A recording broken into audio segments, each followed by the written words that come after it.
Hello बच्चों, let's see this question. Question says value of acceleration due to gravity. A increases as we go above earth's surface. B remains constant as we go towards center of earth. C is zero at center of earth. D none of above. Here the key concept is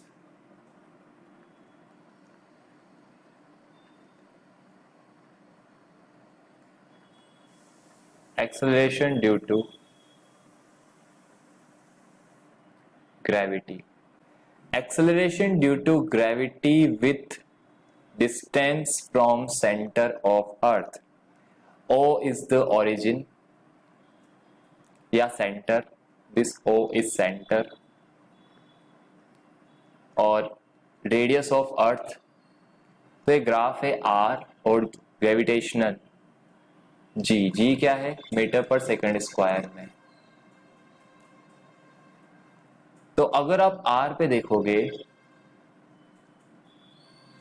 तो centre से जैसे जैसे आप surface की तरफ बढ़ते हैं, centre से आप जब सरफेस की तरफ बढ़ते हो तो G की वैल्यू बढ़ती है जैसा ग्राफ में दिखाया गया है. और सरफेस पर G की वैल्यू क्या हो जाती है? 9.8 मीटर पर सेकेंड स्क्वायर. और अबव अर्थ सरफेस G की वैल्यू घटती जाती है इस तरह से. तो ये जो पोर्शन है, ये वाला पोर्शन है बिलो अर्थ सरफेस, अर्थ की सरफेस के नीचे वाला पोर्शन. और जो ये पोर्शन है this is above earth surface, earth की सरफेस के ऊपर वाला पोर्शन है. सरफेस पर G की वैल्यू होती है मैक्सिमम 9.8. इस तरह का ग्राफ बनता है. Increases as we go above earth surface. देखिए आप सेंटर से सरफेस की जब सरफेस से, ये क्या है? सरफेस.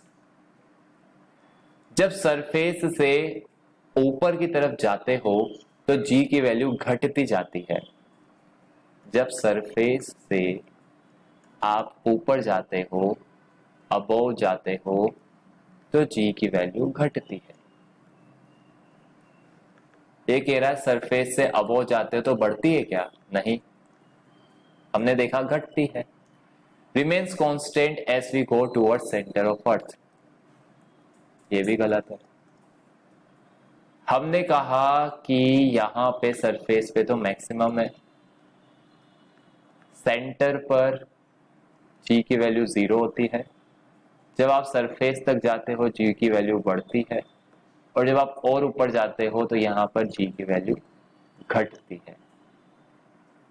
ये कह रहा है सेंटर की तरफ जाते हो तो कांस्टेंट रहती है, तो ये गलत हो गया. सेंटर पे G की वैल्यू 0 होती है तो 0 होती है सेंटर पे. ये सही हो गया, नन ऑफ अबव. तो आंसर हो गया C. This is your answer. I hope you understood the solution very well. Best of luck. Thank you.